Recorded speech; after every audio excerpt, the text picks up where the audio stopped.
대해서 배웠습니다. 잠깐 중요한 부분이니까 이 부분만 다시 한번 정리하고 가죠. 기도가 뭐라고 그랬어요? 기도는 영혼의 호흡이다 그랬습니다. 하나님과 영적으로 대화하는 것이고 그것은 우리의 영혼의 호흡과 같다, 그렇게 말할 수 있습니다.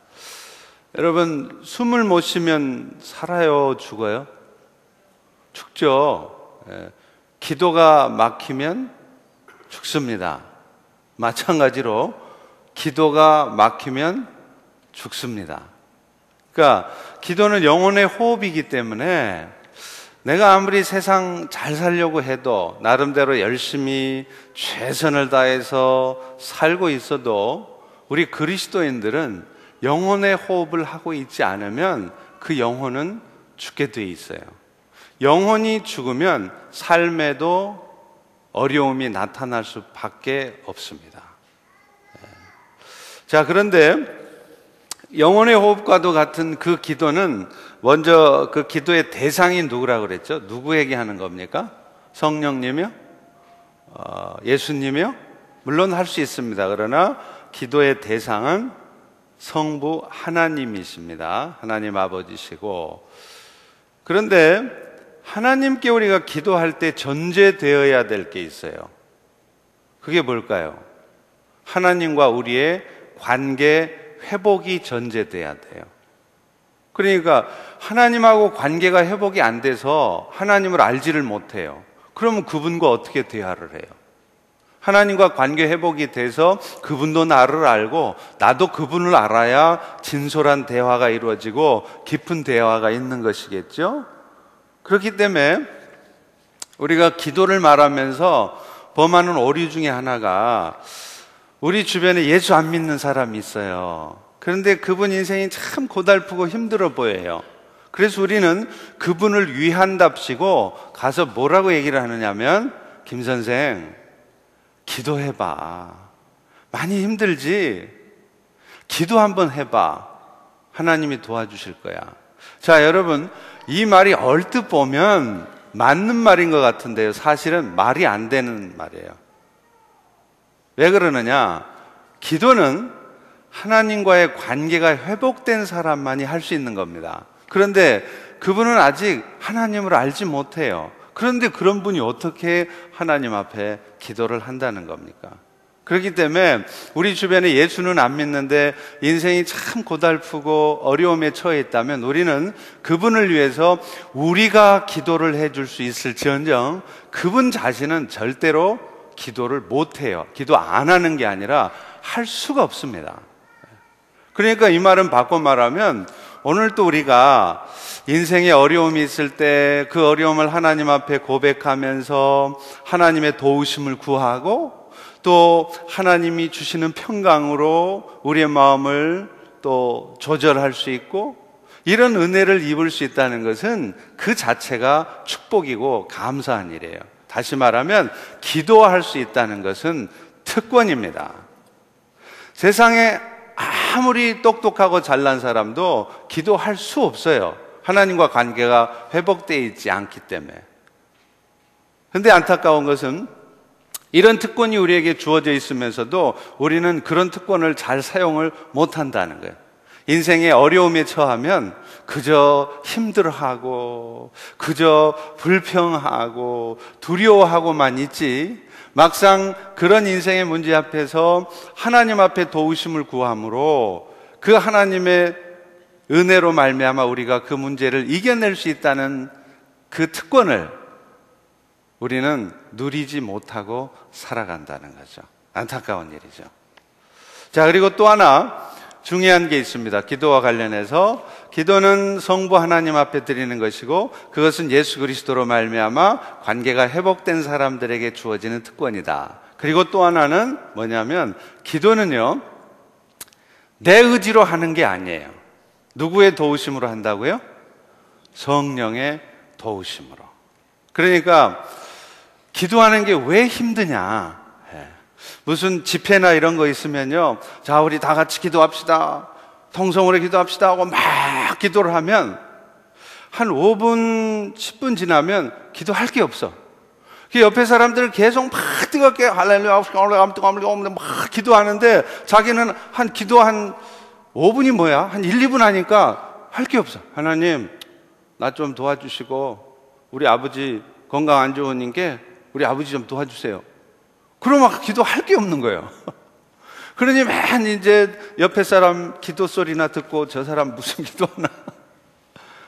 기도 시간이 즐겁고 막 기도가 고프고 그런 게 아니라 기도 시간이 부담스럽고 있기가 거북살스럽고 그런 거예요. 이유가 뭐냐? 기도의 문이 안 열려서 그래요. 기도의 문이 안 열렸다는 얘기는 그분이 구원을 못 받았다거나 하나님의 자녀가 아니라는 얘기가 아니에요. 분명히 그리스도로 말미암아 구원을 얻은 자이고 그 안에 그리스도의 영이 있음에도 불구하고 기도의 문은 안 열려서 하나님과의 깊은 영혼의 대화는 아직 습관이 안 돼 있어서 기도하는 게 힘드신 분들이 있다는 거예요. 그걸 소위 말해서 기도의 문이 안 열려 있다는 겁니다. 기도의 문이 왜 안 열리느냐? 내 의지를 따라 기도하니까 그래요. 기도 한번 하라 그러면 성경 구절 열심히 찾아가지고 멋있는 말 몇 구절 뽑아서 그럴듯하게 기도하려고 그러니까 이게 기도가 힘든 거예요. 근데 여러분, 기도는 성령을 따라 하는 겁니다. 성령의 도우심을 입어서 기도하면 1시간을 기도해도 금방 가요. 제가 새벽 기도 끝나면 1시간 정도 기도를 합니다. 7시까지 기도를 하는데 기도 딱 끝나고 일어나면요 한 10분도 기도 안 한 것 같아요. 1시간을 했는데도. 그게 왜 그럴까요? 내 의지로 기도하는 게 아니라 성령을 따라 기도하니까 기도가 쉽고 기도 시간이 빨리 가고 기도 시간이 좋은 거예요. 이번 중보기도학교를 제가 왜 하느냐? 많은 성도들이 기도를 해야 된다는 걸 알아요. 그런데 그 기도의 비밀을 모르는 거예요. 기도의 문이 안 열려서 그래요. 그래서 이번 중보기도학교를 하시고 나면 여러분 중에 아마 90% 이상은 기도의 문이 열려질 줄로 믿습니다. 제가 그것을 위해서 기도했고 이제 오늘도 강의가 끝난 다음에 여러분이 기도의 문이 열릴 수 있도록 저희가 같이 기도할 거예요. 그러면 지금까지 여러분이 기도 생활을 했던 거와는 전혀 다른 차원의 기도가 오늘 여러분의 입술을 통해서도 나오게 될 것입니다. 할렐루야. 기대가 되시죠?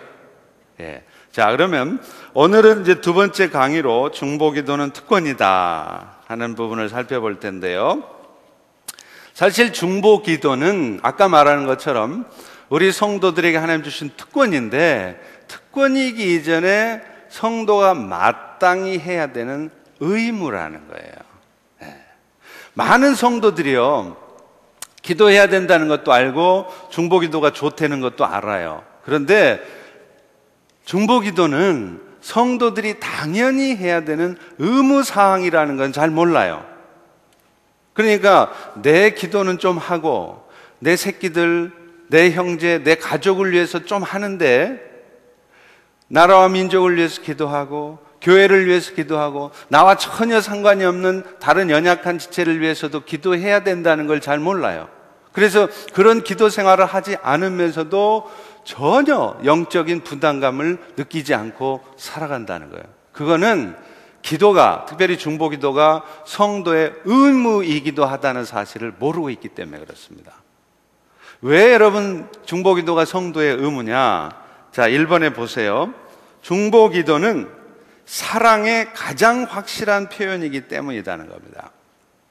여러분, 우리 모두는 하나님의 사랑으로 우리 죄가 용서함 받고 하나님 앞에 의로운 자라 인정을 받아서 영원한 하나님의 나라를 얻은 자들입니다. 할렐루야, 할렐루야. 사실이 그렇잖아요. 여러분 중에 여러분 스스로의 힘으로 하나님 앞에 의롭다고 인정받을 수 있는 사람이 있어요?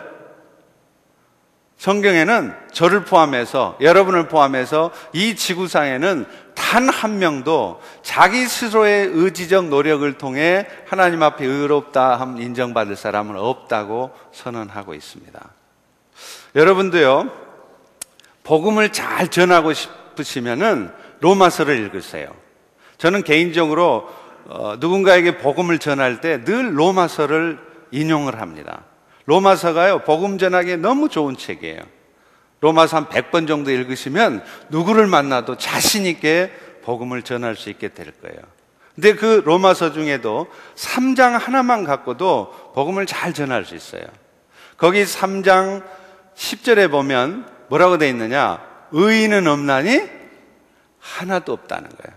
왜 그러느냐? 모든 인간들은 타락한 본성을 갖고 있기 때문이라는 겁니다. 그게 3장 14절부터 16절까지 써 있죠. 왜 그러느냐? 사람의 생각은 항상 썩는 냄새가 나는 열린 무덤과 같기 때문입니다. 남자들도 참 깨끗하게 양복도 입고 넥타이 매고 하면 거룩해 보이죠. 오늘 여러분 여자분들도 꽤나 이렇게 좀 바르고 오셨는데 죄송하지만 여러분이 아무리 이쁘게 바르고 이렇게 예쁘게 하고 오셨어도 성경은 뭐라 그러느냐? 지금 여러분의 속마음은 더럽고 추접하다는 거예요. 그게 성경의 얘기예요. 열린 무덤 혹시 보셨어요? 저는 옛날 어렸을 적에 열린 무덤을 본 적이 있어요. 저희 살던 동네 뒷동산에 공동묘지가 있는데 홍수가 크게 나가지고 무덤들이 막 쓸려 내려갔는데 매장한 지 얼마 안 된 무덤이 열려 있더라고요. 그런데 가까이 가니까 얼마나 썩는 냄새가 났던지요. 상상조차 하기 싫죠? 그런데 죄송하지만 저와 여러분의 목구멍이, 다시 말하면 여러분의 속이 그렇게 열린 무덤과 같이 썩는 냄새가 난다는 거예요. 그게 우리의 모습이에요. 점잖은 척 하지만 이게 여러분의 모습입니다. 속이 썩는 냄새가 나는 그 더러운 그런 생각 가운데 있기 때문에 우리는요, 입술을 통해서도 종종 그런 악독과 저주를 뿜어내요. 제가 신령한 눈으로 보니까 오늘 아침에도 나오면서 남편한테든지 자식 새끼들한테든지 막 저주와 악독을, 아주 독한 말을 막 뱉어내고 기분이 조금 꿀꿀음하게 이 자리에 와 앉게 계신 분이 한 2분, 3분 되시네. 할렐루야. 맞죠? 우리 입술은요, 찬송과 저주가 함께 난대요. 마음 편하고 좋을 때는요, 그럴듯해요. 막 하나님 찬양하고 사랑합니다. 형제의 모습 속에 보이는, 막 형제를 막 사랑하고 막 죽도록 막 사랑하고, 그러다가 수 틀려봐. 기분 상해봐. 내 자존심 상하는 말 한번 해봐. 그냥 얼굴이 180도로 안색이 변하면서 저주와 막 악독을 막 품어내잖아요. 저는 가끔 그런 분들을 봐요. 그러면요, 막 소름이 끼쳐요. 얼마나 막 악독한 말을 막 뿜어내든지. 그 순간은 그 본인의 의지로 하는 거 아니에요. 남자분들이 가끔 뭐 부부싸움을 하든 뭐 싸움할 때 막 재터리를 던지고, 여기 미국은 재터리가 아니라 제러리. 오케이. 배터리, 제러리. 제러리를 막 던지면서 팍 이렇게, 그럴 때 우리가 뭐라 그러죠? 눈 돌아간다 그러죠. 저 사람 눈 돌아갔다는 거죠. 그게 뭐냐면 그 순간 악한 영에 사로잡혀 있는 상태입니다. 그럴 때는요, 말로 안 됩니다. 여보 왜 그래 참아 못 참아요. 이미 그 악한 본성에 의해서 악한 영에 사로잡혀 있는 상황이에요. 우리 입술이 그렇다는 거예요. 좋을 때는 좋다가 수 틀리면 저주 악독을 뿜어내요. 그리고 우리의 발은 피 흘리는데 빠르다. 이건 무슨 말이냐? 피를 흘려서라도 나에게 유익이 되는 것이면 쟁취하려고 하는 것이 그게 인간이라는 거예요.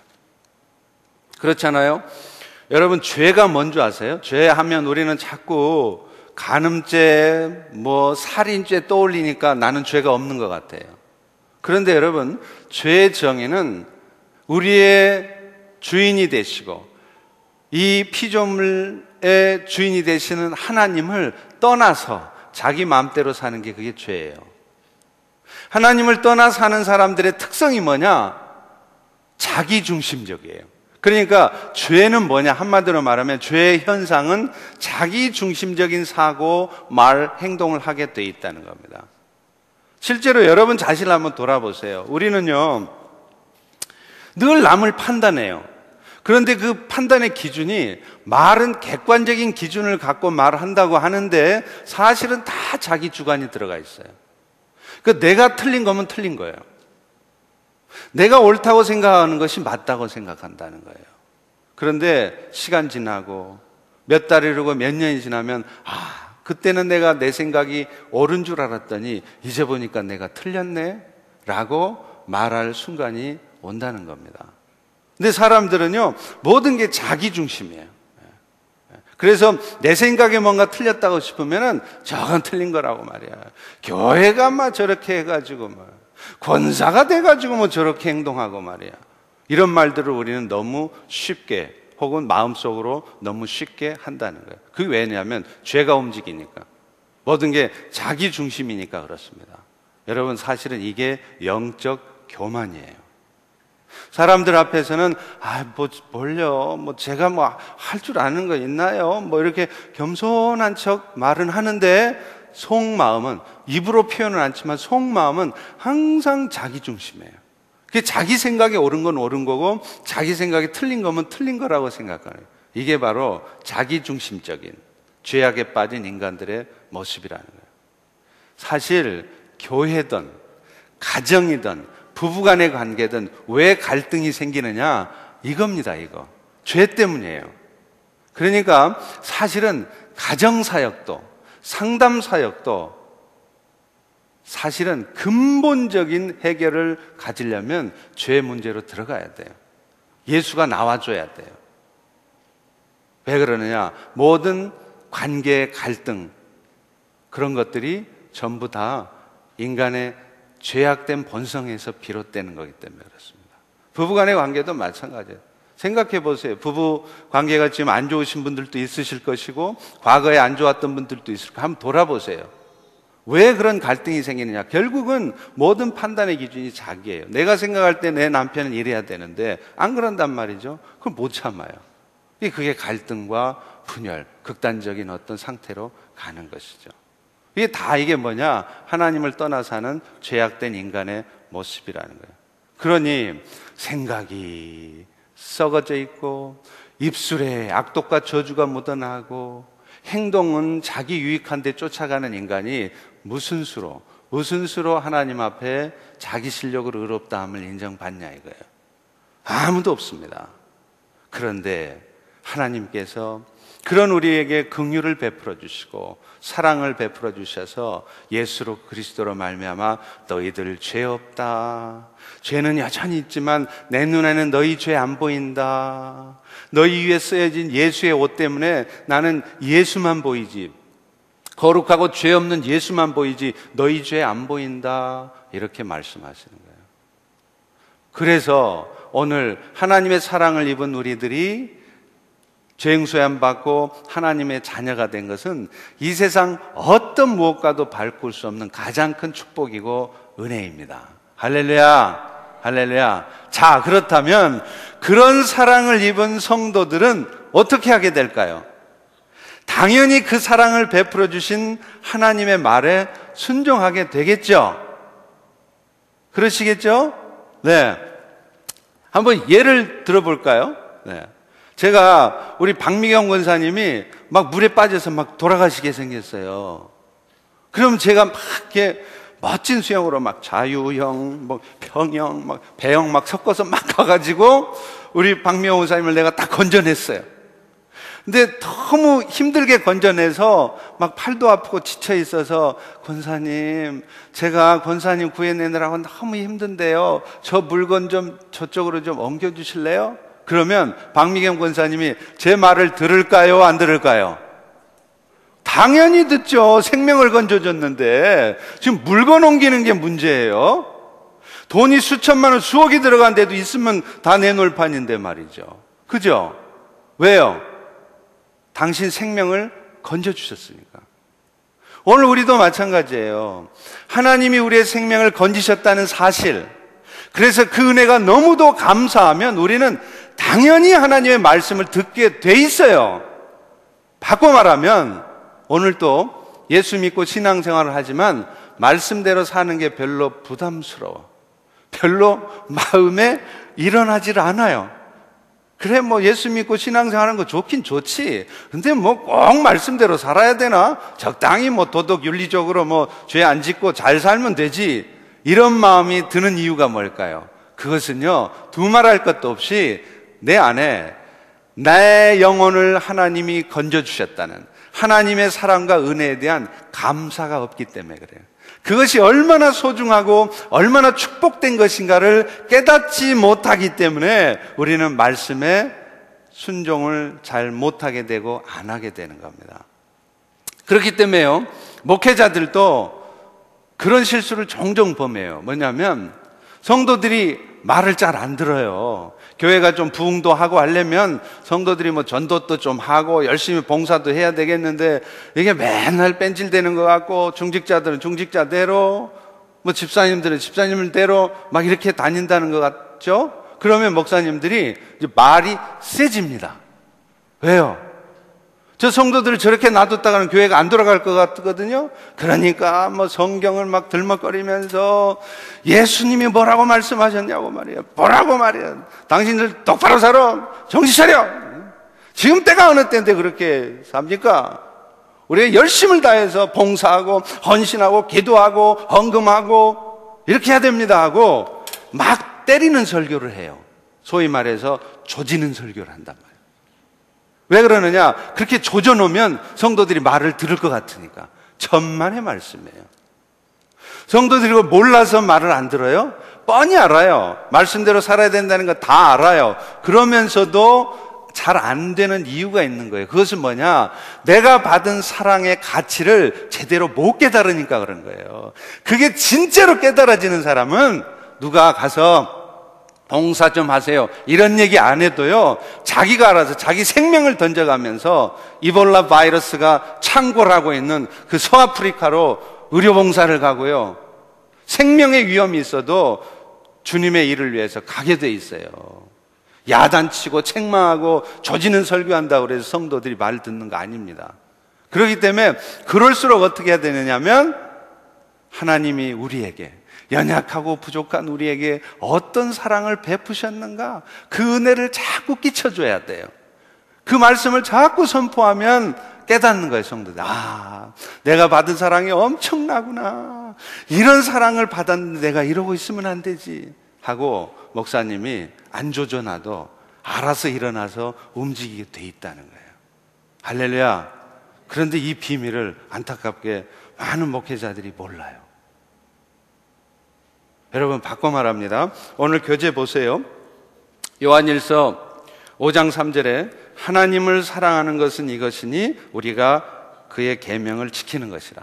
내가 하나님께 받은 은혜가 너무 감사해서 하나님을 사랑하고 싶으면 그분은 그 하나님의 말을 듣게 돼 있다는 거죠. 자, 그런데 그 하나님의 계명을 요약을 하면 뭘까요? 여러분, 구약의 여러 가지 계명들을 요약해 놓은 게 뭐죠? 저는 어려운 질문 안 하는데 시옷으로 시작해요. 뭐예요? 예, 십계명. 제가 시옷으로 시작한다고 그랬더니 버지연이 어떤 정도님이 신명기. 신명기 맞긴 맞죠? 요약해 놓은 게 뭐냐고. 십계명 아니에요. 그러면 십계명을 요약하면 뭐냐? 1계명부터 4계명까지는 하나님 사랑, 그리고 5계명부터 10계명까지는 사람 사랑이에요. 그런데 예수님께서 이 10계명을 하나로 요약을 또 해주셨어요. 그게 뭐냐? 둘째도 이와 같으니 내가 너희를 사랑한 것 같이 너희도 서로 사랑하라. 우리가 진짜 하나님의 사랑에 감사해서 저 하나님 사랑해요, 저 주님 찬양합니다 하는 사람이라면, 그래? 그러면 네가 나를 사랑한다는 것을 좀 한번 보여봐. 그럼 우리는 내가 하나님을 사랑한다는 걸 뭘로 보일 수 있느냐면 사람을 사랑해 주는 걸로 보여주는 거예요. 할렐루야, 할렐루야. 우리 그레이스 김 사모님, 김선아 사모님은 김진강 목사님을 사랑하시죠? 근데 사랑하지만 예수님보다는 덜 사랑하시죠? 김진강 목사님보다 예수님을 더 사랑하시죠? 그죠? 할렐루야. 그렇다고 그래야 돼. 예, 그렇죠? 그런데 예수님 뭐라 그러냐면, 선아야, 네가 나를 사랑하니? 그러면 네가 나를 사랑한다는 걸 보여줄래? 어떻게 해요? 김진강 목사님을 사랑함으로 네가 날 사랑한다는 걸 보여줄래? 라고 말씀하신다는 거예요. 우리는 찬양을 막 해요. 주님 사랑해요.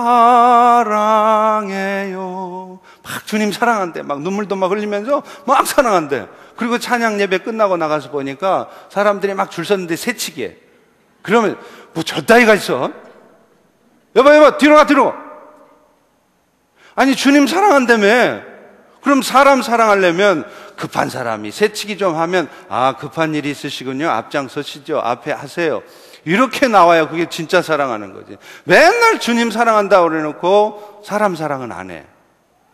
요한일서 4장 20절에 분명히 말합니다. 누구든지 하나님을 사랑하노라 하고 그 형제를 미워하면 이는 거짓말하는 자니, 보는 바 그 형제를 사랑치 않는 자가 보지 못하는 바 하나님을 사랑할 수 없느니라. 그러니까 내 눈에 보이는 형제도 사랑 못하는 사람이 무슨 수로 안 보이는 하나님을 사랑한다고 말하느냐는 거예요.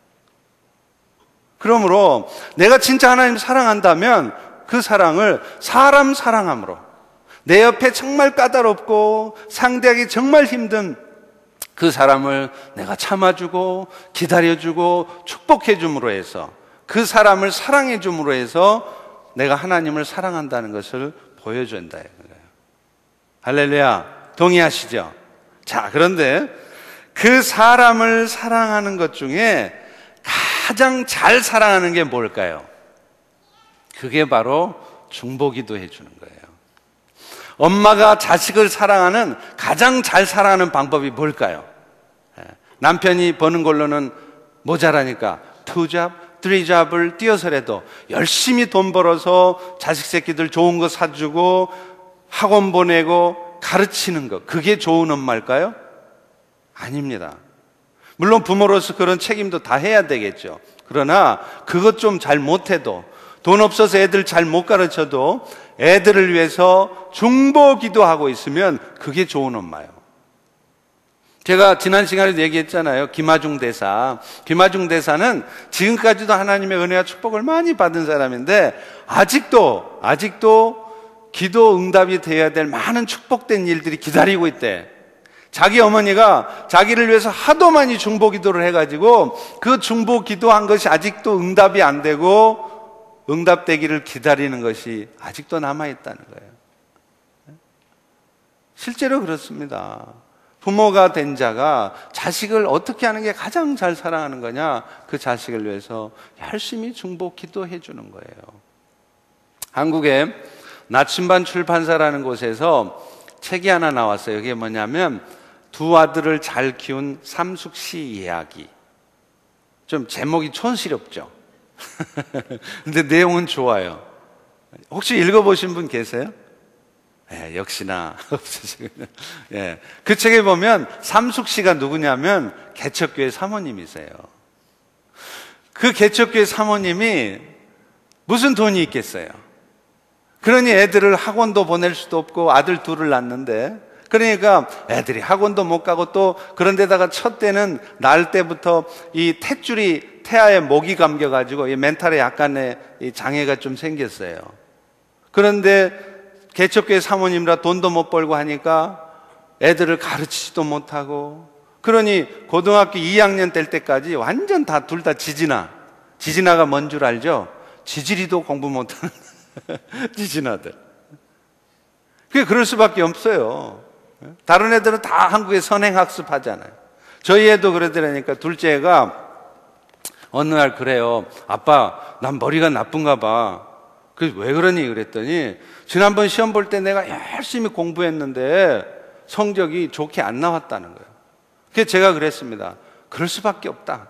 다른 애들은 맨날 학원 다니면서 선행학습하면서 그렇게 공부를 해야 되는데 네가 네 혼자 스스로 공부하는데 무슨 수로 그걸 따라가겠느냐. 그러나 아들아, 실망하지 마라. 지금은 과정일 뿐이다. 결론은 네가 그 아이들보다 훨씬 더 잘하게 되어 있다. 할렐루야. 그렇게 제가 믿음으로 얘기하는데 저희 아들은 아직도 못 믿는 눈치입니다. 근데 저는 확신해요. 실제로 그 정삼숙 씨 그분이 그걸 보여줬어요. 애들이 고등학교 2학년까지 지지나 중간치기도 못하고 맨 꼬레비에서 꼴등에서 왔다 갔다 하는 그런 상태였어요. 그런데 어느 날 갑자기 하나님의 은혜로 그 두 아이들이 미국 유학을 가게 됐어요. 신기해요. 요즘 한국에서 의사들, 닥터들, 러이어들 아무리 돈 많이 벌어도요, 자식 둘 미국 유학 보내려면 뼈 빠집니다. 그거 쉽지 않아요. 그런데 어떻게 개척교회 사모가 애들 둘을 미국 유학을 보내느냐 이 말이에요. 미국을 유학을 가더니 애들이 공부를 하기 시작하네. 그 하나는 예일 대학에서 박사를 받았고 하나는 줄리아드에서 박사를 받았어요. 나중에 그 사모님이 그 아이들에게 주었던 장학금을 계산을 해봤더니 10억 원, 그러니까 약 100만 불을 이 아이들이 대학 졸업할 때까지 미국 정부로부터 혹은 다른 사람들로부터 장학금을 받았더라는 거예요.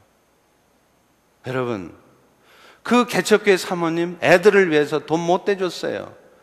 돈 못 대줘서 애들 학원도 못 보내는 그 사모님의 마음이 얼마나 찢어지게 아팠겠습니까? 그러나 그분은 그것 때문에 자신의 현실 앞에 비관하고 애들 학원도 못 빼내는 내 처지를 비관한 게 아니라 애들을 위해서 열심히 기도했어요. 기도하니까 하나님이 다른 사람을 통해서 10억 원을 대줘서 예일대에서 줄리아드에서 박사를 받게 만들잖아요. 그 지진 아들을. 여러분, 이게 하나님이 하시는 거라는 거예요. 그러니 제일 좋은 부모가 누구냐? 열심히 돈 벌려고 그러지 마세요. 지난 시간에 얘기했지만 그렇다고 해서 또 오늘부터 내가 목사님 말씀 듣고 감동을 받았다, 내가 오늘 직장 사표 던진다, 그러지 마세요. 사표 던지면 내일부터 여러분 굶습니다.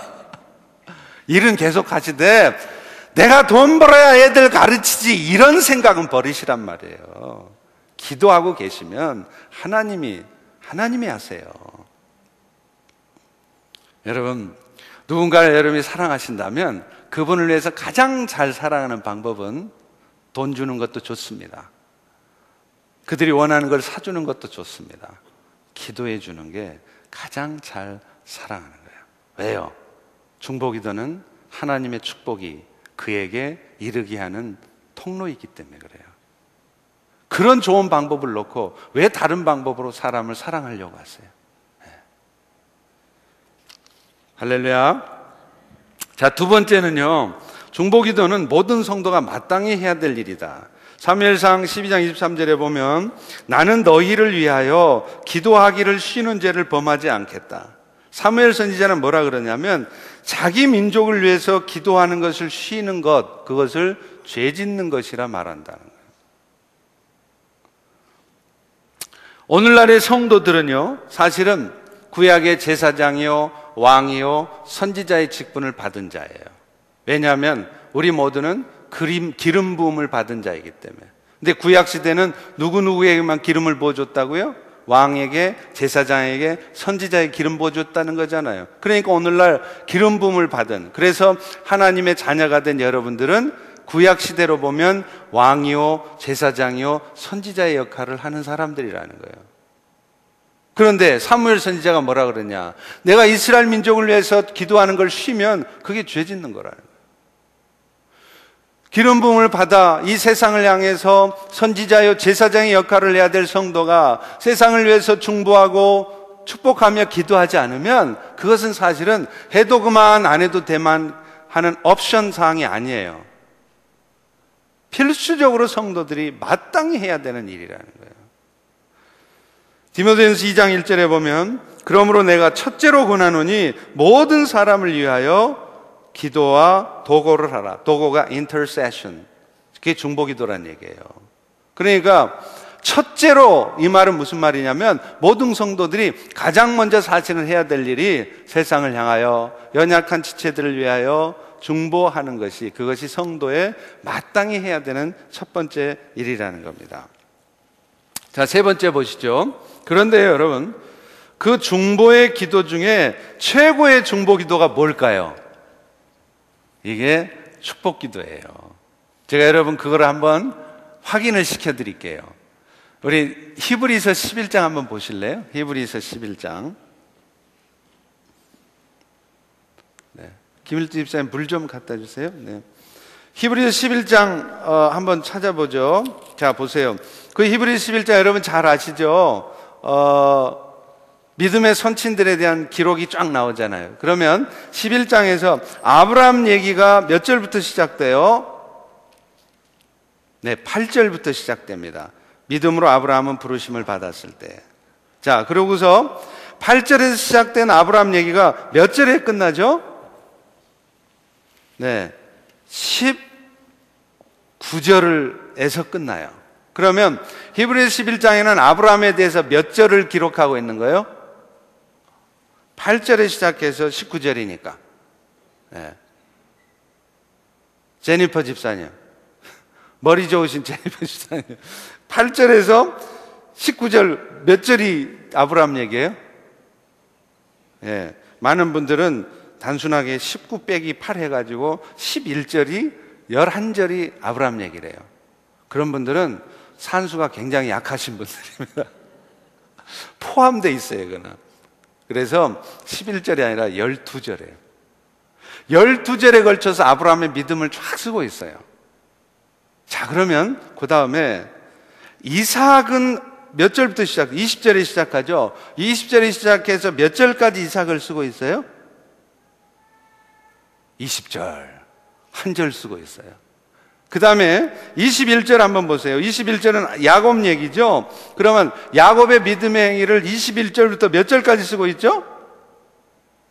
21절. 한 절. 자, 보세요. 창세기 분량으로 보면 아브라함 얘기는 12장서부터 26장까지 나와요. 이삭 얘기는 24장부터, 또 심지어 야곱 얘기는 27장부터 나와요. 아브라함 얘기보다 창세기 분량으로 보면 야곱 얘기가 훨씬 더 많습니다. 그러면 히브리서에서 믿음의 행위에 대해서 쫙 쓰려면 아브라함을 12절을 써줬으면 이삭은 최소한 못 써도 한 5절은 써줘야 돼요. 야곱은 12절보다 더 써줘야 돼요. 그게 창세기 분량으로 보면 그게 마땅한 거예요. 이렇게 아브라함 12절 써줬는데 이삭과 야곱에 대해서 한 절씩만 써주면 이걸 영어로 뭐라 그러냐면 애들이 잘 쓰는 말, unfair. unfair하다는 거예요. 그렇잖아요. 그러면 그렇게 unfair 하면서도 이삭과 야곱의 믿음을 한 절씩 끝내줬다면 그 한 절을 쓸 때 이삭이 많은 믿음의 행위를 했는데 그 중에 뭐 별로 중요하지 않은, 뭐 누구나 할 수 있는 믿음의 행위를 썼겠어요? 아니면 다른 사람은 할 수 없는 가장 중요한 믿음의 행위를 쓰겠어요? 가장 중요한 믿음의 행위를 썼겠죠. 한 절밖에 없는데. 예? 한 절밖에 없는데 세상에 이삭은 믿음으로 광으로 가서 엄마가 숨겨놓은 떡을 먹었고 뭐 이렇게 하겠어요? 예? 그렇잖아요. 야곱은 믿음으로 아버지의 말을 듣고 뒷동산에 올라가 땅을 팠으며 뭐 이렇게 얘기하겠어요? 가장 중요한 믿음의 행위를 썼겠죠. 그러면 이삭이 한 믿음의 행위가 뭐예요? 20절에 이삭은 장차 있을 일에 대하여 야곱과 에서에게 뭐 했으며? 축복하였으며. 그러면 야곱은요, 21절에 믿음으로 야곱은 죽을 때에 요셉의 각 아들에게 뭐 해요? 축복하고. 그러니까 이 말은 무슨 말이에요? 이삭과 야곱에 있어서도 그의 인생 전체 134년 그 인생 전체의 가장 소중한 믿음의 행위가 뭐였느냐? 여호와 이름으로 축복하는 행위가 가장 중요한 일이었다는 거예요. 그렇다면 오늘 우리는 어떨까요? 오늘 우리도 마찬가지예요. 우리가 인생을 살아가면서 할 수 있는 일 중에 가장 소중하고 가장 중요한 일은 우리가 몰라서 그렇지 사실은 축복하는 것입니다. 여호와 이름으로. 네. 아멘. 그래서요, 여러분, 예배 드릴 때도요, 찬송도 있고 말씀도 있고 기도도 있죠. 그런데 예배 시간에 가장 중요한 시간이 뭘까요? 사실은 축도예요. 그런데 우리 성도님들 어떻죠? 말씀 딱 끝나면은 살짝 나가시고, 근데 말씀만 끝나고 헌금 안 하고 가면 욕 먹을까봐 이제 다른 교회 이제 헌금 주머니 돌리는 그런 시간이 있는 교회 같은 경우에는 헌금까지는 해. 그리고 살짝 나가시는 거예요. 여러분, 이게 얼마나 어리석은 일인지 몰라요. 물론 뭐 교회 봉사 때문이랄지 피치 못할 상황에 의해서 나가실 수는 있습니다. 그런데 그거는 예배 중에서 축도가 얼마나 소중한 시간이라는 걸 잘 모르니까 그러는 거예요. 예배에서는 말씀도 소중하지만 찬양 시간도 은혜의 시간이지만 말씀과 찬양 중보다 더 소중한 시간이 바로 목사님의 축도 시간이에요. 왜냐하면 우리 눈에는 안 보이지만 그 시간에 목사님이 하나님을 대신하여 성도들에게 하나님의 축복을 선사하는 시간이기 때문에 그렇습니다. 목사님 축도 시간을 우습게 너무 쉽게 생각하지 마시기 바랍니다. 너무 중요한 거예요. 네. 민수기 6장 23절에도 이렇게 얘기하죠. 너희는 이스라엘 자손을 위하여 이렇게 축복하여 이르기를 여호와는 너에게 복 주시고 너를 지키시기 원하고 여호와는 그 얼굴을 비추사 은혜 베푸시고 평강 주시기를 원하노라. 자, 목사님들이요, 여러분 축도할 때 어떻게 하시죠? 주 예수 그리스도의 은혜와 하나님 아버지의 영원하신 사랑하심과 성령님의 교통하시고 충만케 하시는 역사가 이 무리 가운데 영원토록 함께 하실지어다. 아멘. 축도는 이렇게 목소리를 좀 깔아야 돼요. 근데 여러분, 이 축도가 어디 나오는 줄 아시죠? 고린도 후서 13장 13절에 나와요. 그런데 간혹 약간 이상한 목사님들이, 이상하다는 표현이 잘못됐다는 표현은 아니에요. 좀 특이한 목사님들이 고린도후서 13장 13절로 축도를 안 하시고 오늘 이 교재에 나오는 민수기 6장 23절을 가지고 축도하시는 분들이 있어요. 여호와는 얼굴을 드사 여러분들에게 평강 주시기 원하고 은혜 베푸시기를 원하노라. 주로 이런 축도를 하시는 분들이 어떤 분들이 그러시냐면 구약 전공한 교수 출신 목사님들이 꼭 이런 축도를 하세요. 근데 그러면 민수기 6장과 고린도서 13장 이 축도 내용이 다른 거냐? 사실은 같은 거예요.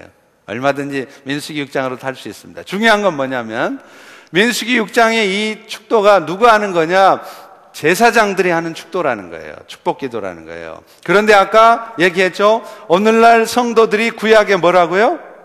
제사장이에요. 그러면 여러분들도 사실은 민수기 6장의 축복 기도를 세상을 향하여, 여러분 자녀를 향하여, 영혼들을 향하여 하실 수 있어야 되는 거예요. 하나님의 사랑이 너무 감사하다면 우리는 그 사랑에 감사해서 중보기도 해야 됩니다. 그리고 그 중보기도는 마땅히 해야 되는 것이고 그 기도 중에 가장 소중한 것은 축복기도하는 거라는 거예요. 할렐루야. 자, 여러분들은 어떠신가요? 여러분 자녀들의 머리에 손을 얹고 축복기도 하시나요? 이제 오전에는 주로 어르신들이 많으셔서 이미 또 이제 지나간 얘기실 텐데 이제라도 늦지 않았습니다. 우리 할머니 할아버님들도 마찬가지예요. 여러분의 손주들을 위해서 이렇게 하셔야 돼요. 머리에 손을 얹고 축복기도 해주세요. 사실 머리에 안수하며 축복기도 하는 것은 정상적인 방법으로 안수를 받은 목사님들이 하도록 돼 있죠. 근데 사실은 엄밀히 말하면 그것도 사실은 성경적으로 정확하게 따지고 들어가면 근거가 희박한 얘기입니다.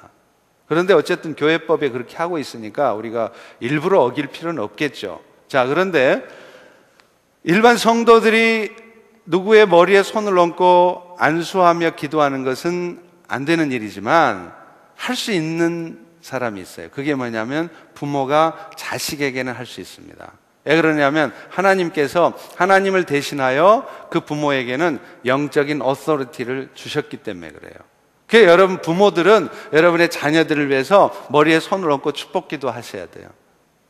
근데 제가 버지니아에서도 한번 물어봤어요. 지금까지 여러분 자녀를 위해서 매일은 아니어도 일주일에 그래도 며칠이라도 늘 머리에 자녀들의 손을 얹고 기도하신 분 손 들어 보시라니까 놀랍게도 몇 분이 손을 드시더라고요. 너무 감사한 일이었어요. 제가 예언합니다. I prophesy. 여러분이 여러분의 자녀들의 머리에 손을 얹고 여러분의 손주들의 머리에 손을 얹고 축복기도 하시면, 매일 그렇게 하시면 그 아이들이 티네이저의 시간을 지날 때 빗나가지 않습니다. 사춘기를 쉽게 넘어가요. 하나님의 축복이 늘 임하기 때문에. 이게 얼마나 소중한데요. 근데 우리는 우리 자녀들을 빗나가게 안 하려고 맨날 밥상머리 교육, 밥 먹을 때 막 이렇게 야단치고, 그러니까 애들이 아빠랑 밥 안 먹으려고 그래요. 뭐 밥만 먹으면, 상에만 앉으면 그냥 야단치니까. 그런데 부모가 그렇게 하는 이유가 뭐예요? 자식 잘 되라고 그러는 거 아니에요. 근데 자식이 잘 되나요? 안 된다는 거예요. 야단칠 시간에 뭐를 해야 되느냐? 잠자기 전에, 학교 가기 전에 머리에 얹고 축복기도 해줘 보세요. 그 아이들이 잘 될 수밖에 없습니다. 빗나가지 않을 수 있습니다. 제가 청소년 부모학교 할 때 강의한 내용 중에 이 부분이 나와요. 부모가 해야 될 사명 중에 중요한 사명이 뭐냐? 자녀들을 축복하기. 늘 자녀들을 축복하면 그 자녀는 반드시 잘 됩니다. 아무리 공부 못하고 좀 어설퍼도 늘 축복해주면 그 자녀는 나중에 잘 되는데, 아무리 지금 공부를 잘하고 있어도 계속 축복하기보다는 더 잘하게 만들려고 야단치고 책망하고 그렇게 하면 나중에 그 아이는 빗나가 버려요. 그 자녀들에게 우리가 할 수 있는 일이 사실은 머리에 손을 얹고 축복기도 해야 돼요. 오늘 또 여러분이 자녀들 때문에 막 속상하시고 막 애들이 빗나가 있고 그렇다면, 어쩌면 뭐 항상 그렇지는 않습니다만은, 지난날 내가 그 자녀들을 키울 때 머리에 손을 얹고 축복하며 기도해 주기보다는 야단을 많이 치고 그렇게 했기 때문에 오늘 여러분의 자녀들이 그러는 수가 있어요. 두 번째는요, 땅을 밟으며 지역의 영혼을 위해서 축복기도 하시라는 거예요. 그러면 그 지역이 바뀝니다. 제가 중국에서 사역을 할 때요, 중국 전체를 다녔어요. 그래서 나중에 한번 제가 중국에서 나올 때 제가 중국에서 다녔던 도시들을 한번 세봤어요. 그랬더니 제가 몇 개를 다녔냐면 106개 도시를 다녔더라고요. 거기를 순회하면서 제가 지하신학교나 가정교회들에서 성경 학습을 했어요. 그런데 제가 어느 지역을 가든지 기차역에서 내리면, 제가 선교할 때만 해도 재정도 충분하지 않았기 때문에 저는 비행기 타고 다녀본 적이 없어요. 맨 기차를 몇십 시간씩 타고 다녔습니다. 그런데 기차역에서 내리면 가장 먼저 제가 하는 일이 뭐였느냐? 그 땅을 위해서, 그 지역의 영혼을 위해서 손을 들어 축복기도 하는 거였어요. 왜냐하면 저는 이게 너무나 소중하다는 걸 잘 알고 있기 때문에. 근데 저도 사람인지라, 사람들이 막 기차역 내려서 막 가방 끌고 막 분주하게 가고 있는데 옆에서 서서 막 이러고 있으면 사람들이 미친놈이라고 그럴 거 아니에요. 그래서 이제 가끔은 저도 사람의 눈길이 의식되면 막 이렇게 축복기도 하다가 막 이렇게 운동하는 것처럼 그러면서 축복기도를 해요. 이렇게. 여러분도 어디 가서 축복기도 하고 싶은데 조금 부끄럽다 그러면 이렇게 하세요. 운동하면서 막 이렇게 하면서 그러면서 축복기도 하세요. 그런데요, 실제로 중국의 그 안중근 의사가 이토 히로부미 저역한 그 역 알죠? 하얼빈역. 그 하얼빈에서 조금만 더 가면, 한 13시간만 기차 타고 가면 거기 치치하얼이라는 데가 있어요. 치치하얼에서도 또 좀 더 들어간 프라울치라는 데가 있어요. 근데 제가 이제 거기 성경 학습하러 다니기도 했었는데, 거기 가서 그런 얘기를 한 적이 있어요. 여러분, 이 지역을 위해서 축복기도 하십시오. 이 땅의 영혼들을 기도하세요. 그러면 놀라운 일이 벌어집니다. 장쩌민 주석이 이 땅을 방문할지 압니까? 그때는 이제 장쩌민이 아니고 그 다음에 후진타오죠. 장쩌민 다음이 잘 생각이 안 나요. 하여튼 그럴 거라고 그랬어요. 근데요, 진짜로 나중에 중국 국가 주석이 그 흑룡강성 깊은 시골 마을을 방문했어요. 할렐루야. 그리고 거기다가 그 시골에 철강 단지가 들어왔습니다. 엄청나죠? 거기 땅값, 집값이 올랐을까요? 안 올랐을까요? 당연히 오르죠. 제가 여러분 오늘 이 아침에 이 자리에 오신 여러분들만을 위해서 특별하게 제가 여러분 집값을 올리는 방법을 알려드릴게요. 괜히 리얼터들 찾아다니면서 막 이렇게 술수 부려가지고 집값 올리려고 그러지 마시고, 여러분이 사시는 동네를 매일 운동하며 돌면서 그 땅을 위해 축복기도 해보세요. 무슨 일이 벌어질지 몰라요. 여러분이 사는 동네 옆에 대형 쇼핑몰이 들어올지 무슨 국가기관이 들어올지, 그러면 집값이 오르겠죠. 할렐루야. 그러니까 열심히 그 땅을 축복기도 하세요. 그럼 막 사람들이 몰려오면서 막 집값이 올라. 막 그럼 얼른 집 팔고 다른 데 가세요. 진짜예요. 이게 우리가 뭐 그 땅을 밟고 축복기도 하는 게 무슨 효과가 있는데 아닙니다. 실제적인 일이에요. 그리고요, 또 하나가 있어요. 마음에 안 드는 사람에게 뒤통수에다 대고 축복하기. 사실 우리가 축복해야 된다는 걸 알지만 어떤 인간들은 앞에서 쳐다보면 막 이렇게 부글부글 하는 그런 존재들, 뭐라고 그래야 되나? 왼수라고 그래야 되나? 하여튼 뭐 이렇게 있잖아요. 근데 그런 분들을 또 축복을 해야 된다는 건 알아. 근데 축복이 잘 안 돼. 그럴 때는 어떻게 하면 되냐? 그분들이 뒤돌아서 가시면 뒤통수에다 대고 이를 갈면서 축복기도 하세요. 내가 그래도 당신을 축복합니다. 그러면 어떤 일이 벌어진다고요? 제가 지난 시간에 분명히 말씀드렸죠. 잠언 18장의 말씀처럼 입술의 열매를 먹어요. 마음에 안 들어도 내가 입술로라도 축복 기도를 하면 어떤 현상이 벌어지나, 내 마음속에 있던 미움이 사라집니다. 놀라운 일이에요. 그래서 제가 여러분에게 얘기했죠. 오늘 당장이라도 여러분 자녀와 관계가 깨어져 있는 분이 있다면 미워 죽겠지만, 속상하지만 오늘 여러분의 아들을, 여러분의 딸을 가슴에 품으면서 이를 갈면서, 아들아, 딸아, 내가 너를 사랑한다. 한번 해보시라고 그랬죠. 어떻게 되나? 내 마음에요, 진짜 마음에 감동이 생기고 움직이고 정말 그 아이가 사랑스러워집니다. 할렐루야. 정말이에요. 이게 축복의 위력이에요. 두 번째입니다. 중보기도는 성도의 의무이기 일뿐만 아니라 사실은 특권이다.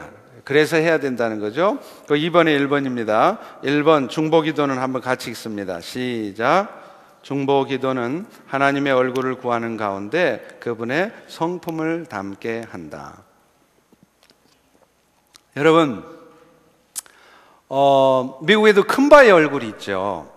큰 바의 얼굴을 왜 만들어 놨을까요? 그 큰 바의 얼굴을 자꾸 쳐다보고 있다 보면 나도 모르게 그 큰 바의 얼굴에 새겨진 그런 사람들처럼 된다는 거예요. 이게 소위 말하는 바라봄의 법칙입니다. 근데 이게 터무니없는 소리가 아니라, 최근에 몇 주 전인가 제가 주일 설교 때 얘기했지만 퀀텀 피직스라고 하는 양자 물리학에서 이것이 근거 없는 얘기가 아니라는 것을 과학적으로 증거를 해가고 있어요. 자꾸 바라보면 그분을 닮아요. 그래서 예수를 바라보라는 거예요. 그러면 나도 모르게 자꾸 예수를 닮아갑니다.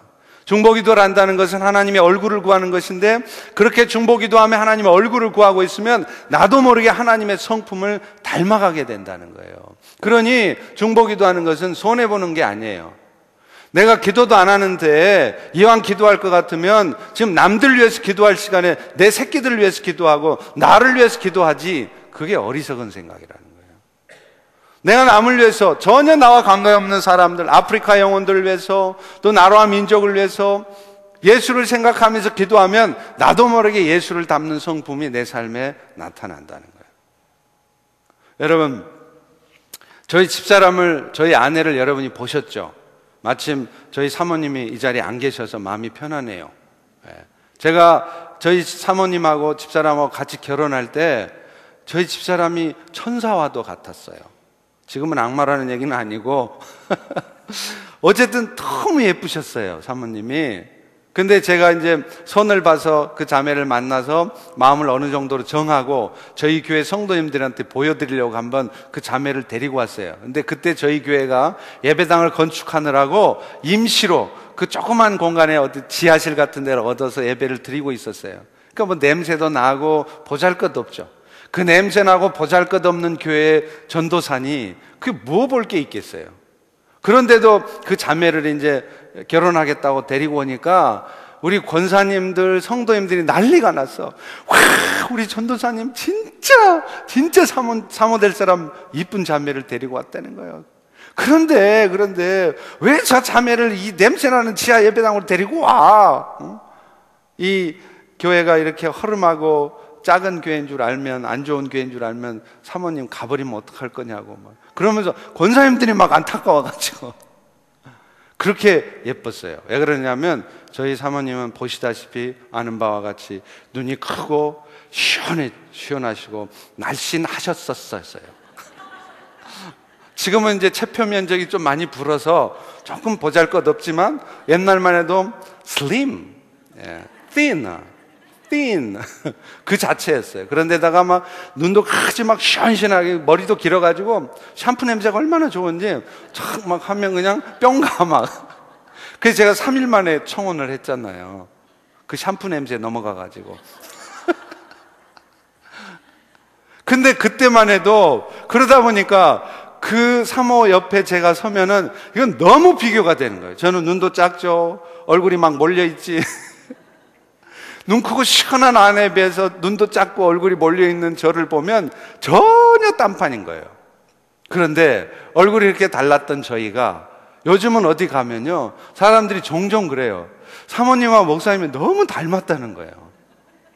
나 신기하더라고요. 20여 년 전에는 전혀 딴판인 얼굴이 지금은 닮았대요. 웃는 모습도 비슷하고. 나 왜 그런지 모르겠어요. 여러분 그게 바라봄의 법칙이에요. 여러분 윤항기 씨 아세요? 그 윤항기 씨, 가수 윤항기 씨 여동생이 윤복희. 그래서 그분이 부른 노래 있잖아요. 여러분이란 노래 불렀죠. 이거 이 염소 목소리는 내가 마냥 하면서 막 그 윤복희 씨 노래 부르잖아요. 그 오빠가 윤항기 목사. 근데 그분이 옛날에 밤무대에서 막 딴따라 할 때는요, 얼마나 얼굴을 딱 보면은 막 이상해 막. 그런데 어느 날 저희 서울 섬기던 교회 바로 옆에가 그 예음신학교라고 윤항기 목사님이 세운 신학교가 있었어요.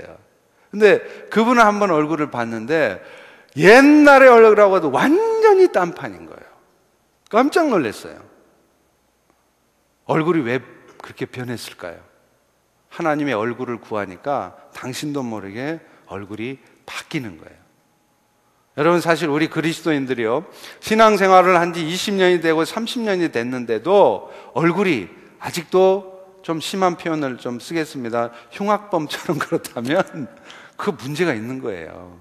아무리 흉악범 같았던 사람이라도 예수 믿고 20년 30년 신앙생활 잘하면 그 얼굴이 천사와 같이 바뀌게 돼 있습니다. 여러분은 어디 가시면 당신 예수 믿죠? 교회 다니시죠 선생님? 혹시 목사님 아니세요? 이런 얘기를 들으시나요? 어제 버지니아에서 우리 박진용 목사님 물어봤어요. 목사님 어디 가시면 목사님이시죠? 하고 그런 소리 들으세요? 그랬더니 아니요 그러시더라고요. 진짜 미안하더라고 막. 근데 저는요 어디 가면 제가 목사란 파스터라는 신분을 안 밝혀도 조금 얘기해 보면 혹시 목사님 아니세요? 아무래도 목사님 같으신데요? 그런 얘기를 종종 들어요. 제가 언젠가 식당회를 갔는데 그 홀에서 서빙을 하시는데 정말 힘들잖아요. 무거운 그릇 들고. 근데 얼마나 열심히 웃음을 띠면서 성실하게 하시던지 그래서 제가 그 아줌마한테 그랬어요. 아줌마 교회 다니시죠? 그랬더니 깜짝 놀래요. 어떻게 하셨어요? 아줌마 얼굴에 써 있어요. 제가 그렇게 얘기했습니다. 자기 얼굴에 책임지셔야 돼요. 여호와의 얼굴을 자꾸 구한 사람들은 그 얼굴이 바뀌어요. 평화로운 얼굴로 바뀌어요. 예수의 성품으로 바뀌어요. 그게 바라봄의 법칙이에요. 만약 여러분이 20년 30년 신앙생활을 했는데도 어디 가서 아저씨 교회 다니시죠? 혹시 목사님 아니세요? 이런 얘기를 좀 들으셔야 되는데 여전히 막 경계하고 막 은근히 막 피하는 것 같고 그러시면 그 여러분 자신에게 책임이 있는 거예요. 여호와의 얼굴을 자주 구하지 않으셨다는 거예요. 바라봄의 법칙이 덜 작용했다는 겁니다. 여러분, 중보기도는 손해보는 게 아니라 내가 하나님의 성품을 닮아가게 하는 축복인 거예요. 아멘? 네. 또 있죠? 네. 모세도 그랬다고 그랬잖아요. 모세도 회막에서 하나님과 만나 교제하고 내려오니까 그 모세의 얼굴에 영광의 빛이 있었다. 그래서 수건으로 얼굴을 가렸을 정도잖아요. 그게 바라봄의 법칙이에요. 두 번째입니다. 중보기도는 하늘문을 열어 하늘의 복을 땅 위에 붓고 사단의 저주를 묶을 수 있게 한다. 찰스 크래프트가 이런 얘기를 했어요. 사단의 주요 계략 중에 하나는 우리를 방해해서 우리가 주님께 받은 권세와 능력을 알지 못하도록 하는 것이다. 원수는 우리의 신분을 알지 못하게 하려고 다양한 책략을 사용한다. 이렇게 말했습니다. 제가 한두 주 전에 주일날 그런 얘기했죠. 일본이 우리나라를 식민 통치할 때 무슨 정책을 썼다고 그랬죠? 우민화 정책. 그러니까 글도 가르치고 셈도 하게 해주는데 그 정도만 가르쳐요. 더 깊이 안 가르쳐요. 왜요? 더 깊이 가르쳐 놓으면 일본이 다스리는데 불편해. 맨날 한거하고 하니까.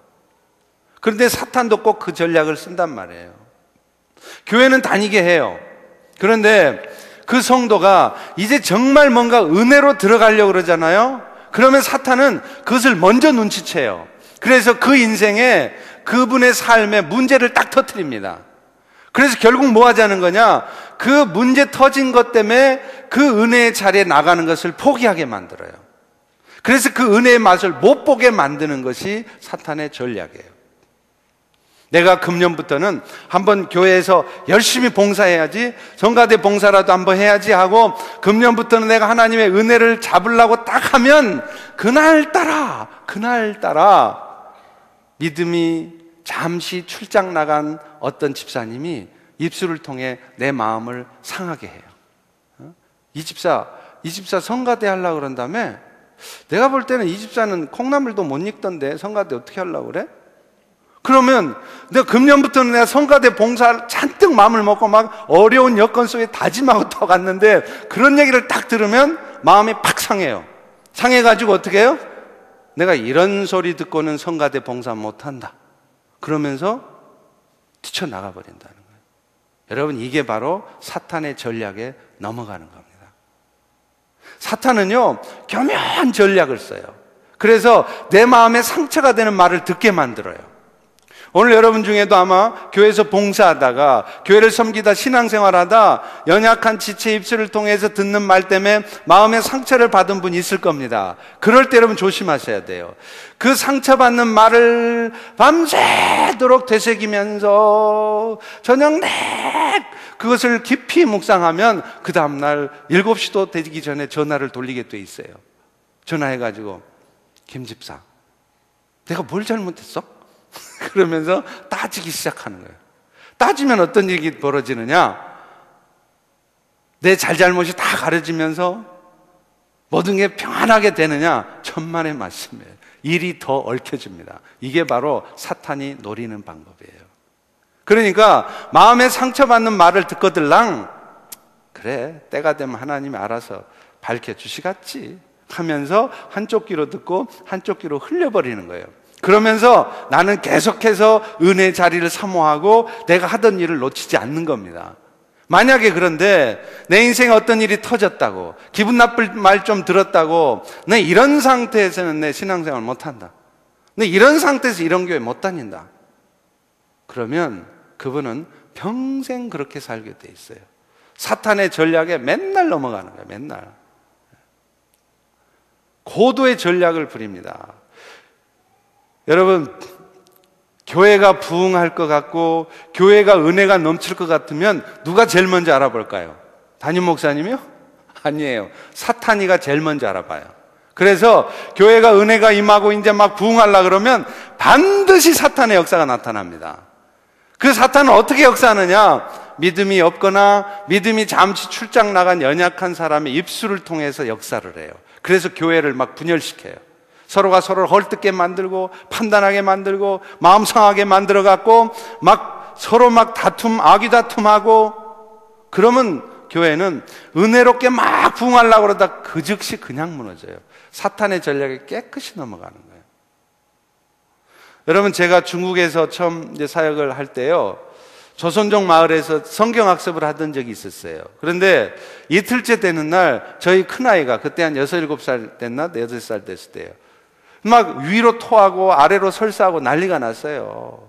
그래서 동네에 있는 그 허름한 그 중국의 그 조그만 병원을 갔습니다. 갔더니 그 할머니가 의사 선생님이세요.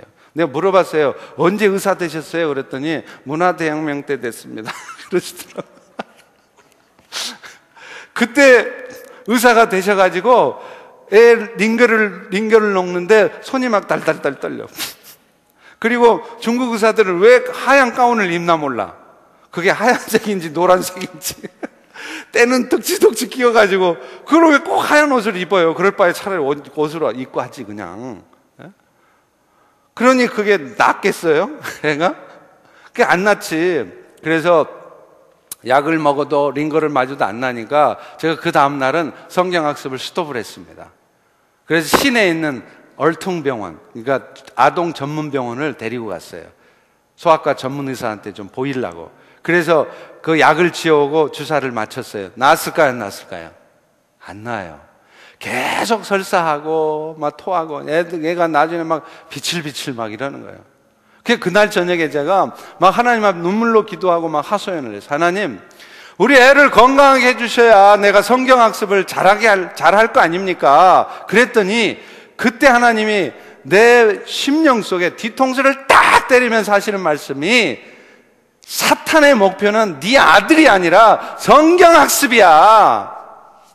그 말씀을 딱 주시는데 제가 뒤통수에 얻어맞는 듯 했어요.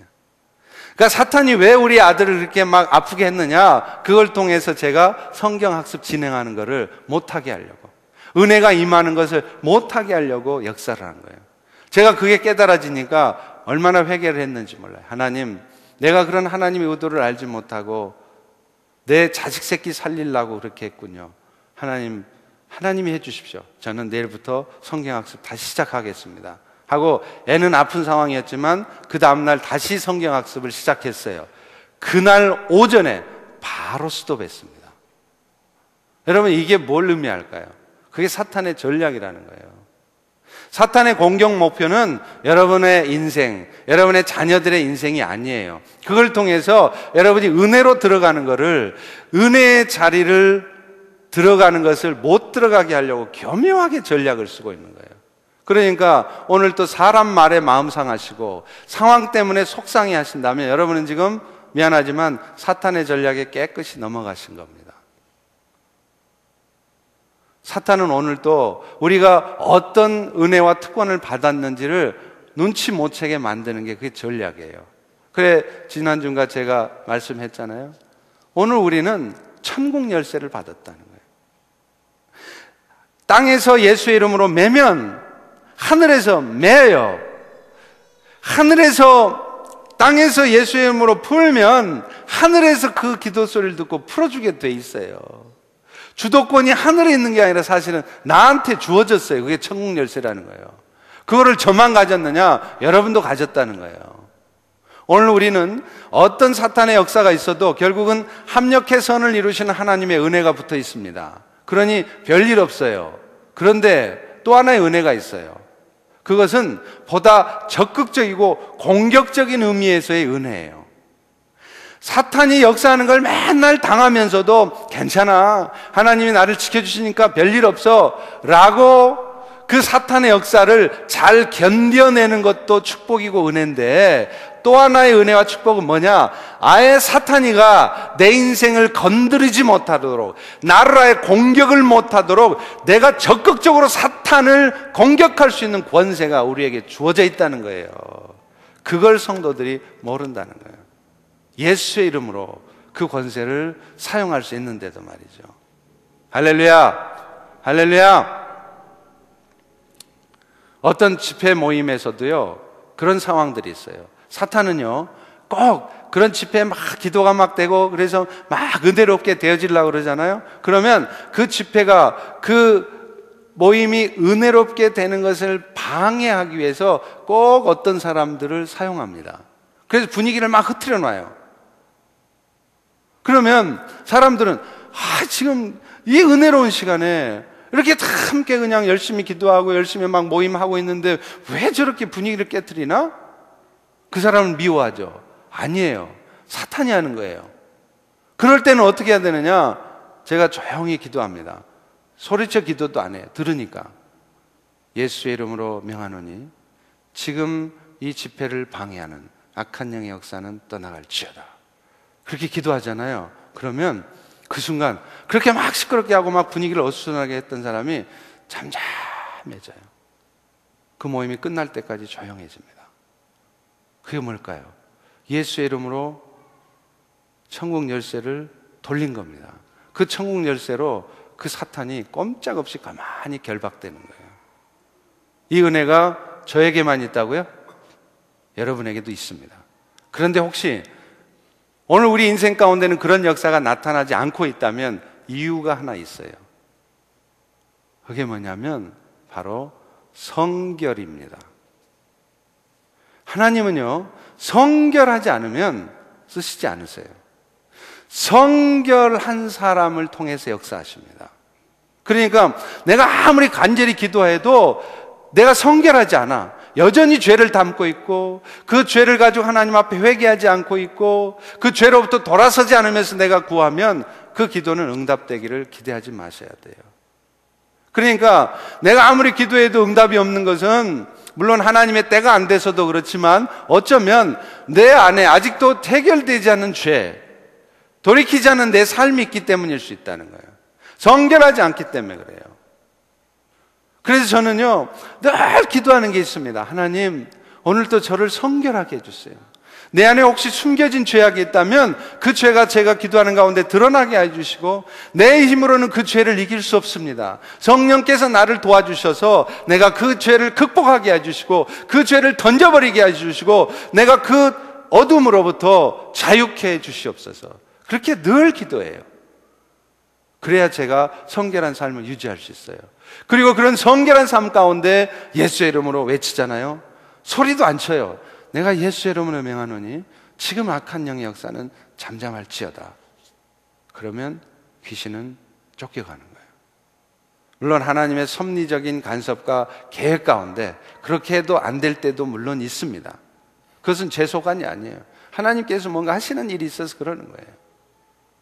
근데 중요한 거는 저뿐만 아니라 우리 모두가 그런 천국 열쇠를 가지고 있다는 겁니다. 이슬람의 아이시스 문제도 그렇고 북한의 문제도 그렇고 사람의 힘으로는 해결이 안 돼요. 천국 열쇠를 가진 우리는 그 일을 해결할 수 있습니다. 그러므로 중보기도는 특권입니다. 할렐루야, 할렐루야. 세 번째 있습니다. 중보기도는 여호와의 회의에 참석해서 하나님의 뜻을 알고 이루어가도록 한다.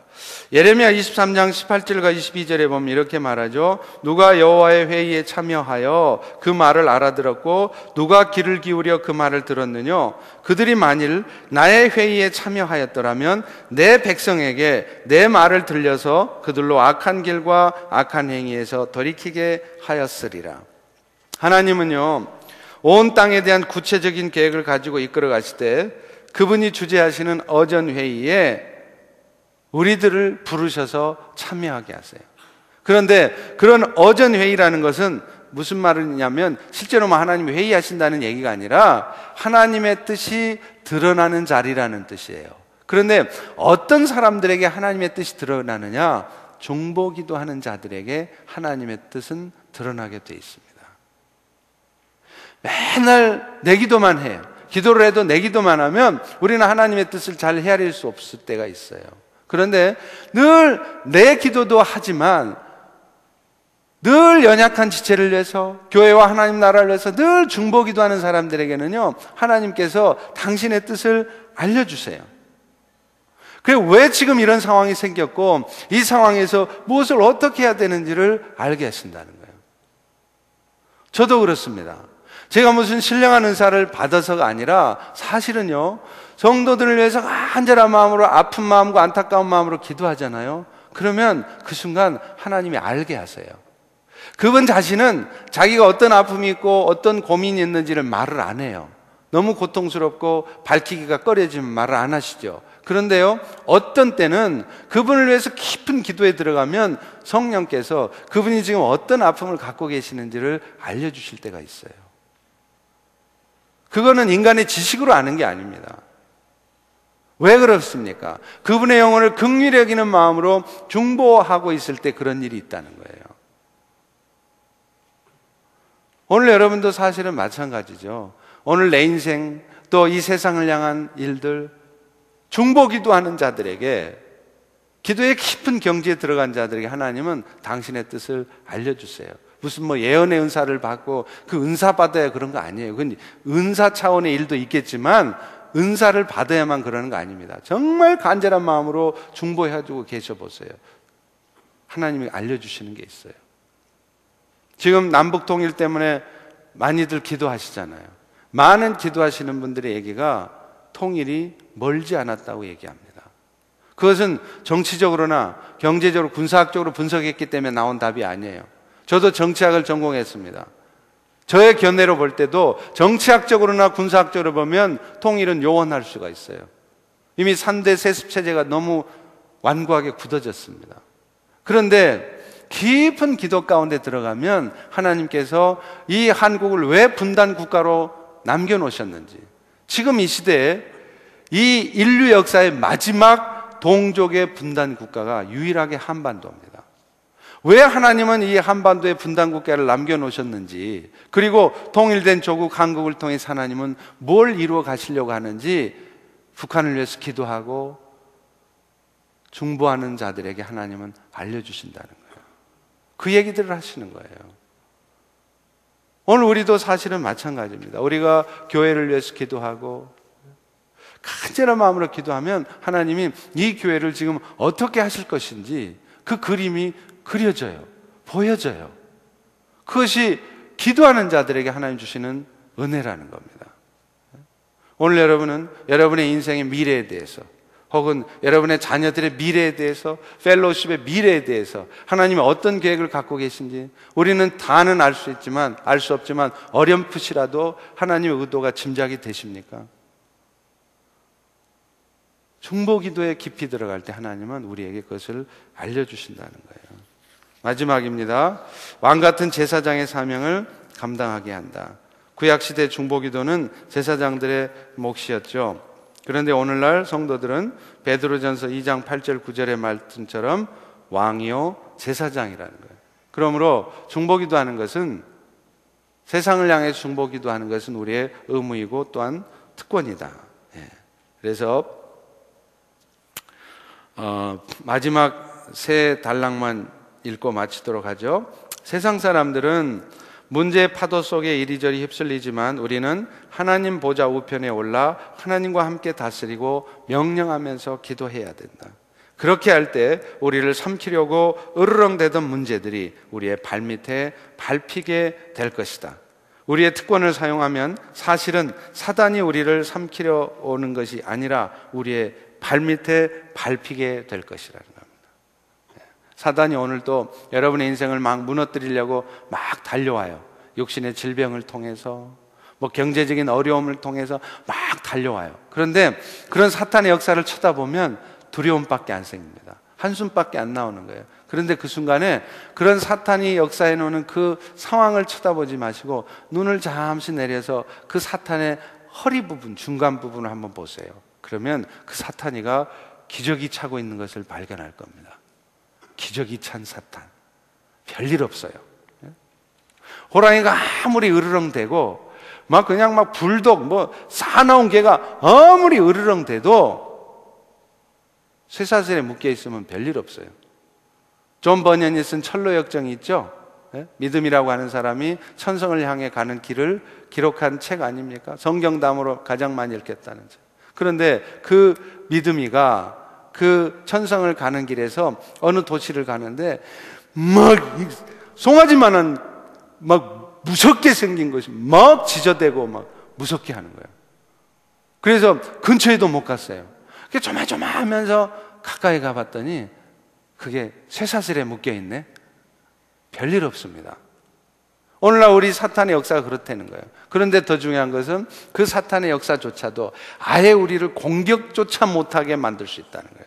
그게 뭐라고요? 기도하는 거예요. 중보기도하는 거예요. 오늘 여러분 이제 다음 주까지 중보기도를 마치면 저는 계획이 있습니다. 제가 왜 중보기도 학교를 했느냐, 여러분에게 기도의 능력을 체험하게 하고 기도의 문이 열려지게 하는 목적도 있고, 또 하나 중요한 목적이 여러분들을 기도의 파수꾼으로 세우고자 하는 겁니다. 그래서 이제 기도학교가 끝나면 틀림없이 여러분 마음속에 내가 이제 그 기도의 파수꾼이 되어야 되겠다는 마음이 드실 거예요. 그러면 월, 화, 수, 목, 금, 토 일주일 내내 중보기도 팀이 돌아갈 거예요. 12시부터 12시 반까지 교회에 나오실 수 없다면 자기 각자 처소에서, 직장도 좋고 가정도 좋습니다, 매일 정해진 시간에 교회를 위해서, 하나님 나라 부흥을 위해서, 연약한 자들을 위해서, 선교사들을 위해서 중보하시는 거예요. 그리고 그분들 중에 시간이 되시는 분들은 실제로 교회당에 나와서 함께 모여서 기도하는 거예요. 함께 모여서 기도할 때 더 강력한 역사가 있습니다. 그래서 나는 매일은 못 나와도 수요일은 나올 수 있다. 그러면 수요 기도 중보기도 팀에 신청을 하세요. 그래서 월화수목금토 매일 중보팀이 돌아가면 사탄이 역사를 못 합니다. 그리고 또 하나 할 일이 있어요. 그건 뭐냐? 성경 통독을 하는 거예요. 오전 10시부터 화수목금 일주일에 4번만 10시부터 11시 반까지 오디오 성경으로 성경을 들으면서 말씀을 읽고 30분 정도 서로 쉐어링 하는 거예요. 그래서 펠로우십 교회 안에 말씀의 기둥이 세워지고 기도의 기둥이 세워지면 어떤 사탄의 역사도 이 펠로우십을 넘볼 수가 없습니다. 어떤 사탄의 역사가 생겨도 사실은 별일 없을 일이지만 아예 그런 사탄의 역사조차가 안 생기게 된다는 말이에요. 어떨 때요? 말씀과 기도의 기둥이 돌아가고 있을 때 말이죠. 이제 펠로우십 교회는 그런 사탄의 역사가 얼씬도 못하는 그런 교회가 될 것입니다. 그것의 시작을 위해서 저는 이 중보기도 학교를 하는 것입니다. 할렐루야. 여러분 또 이 일에 헌신하실 수 있기를 바라요. 자, 이 시간에 우리 한번 같이 기도하기를 원합니다. 네.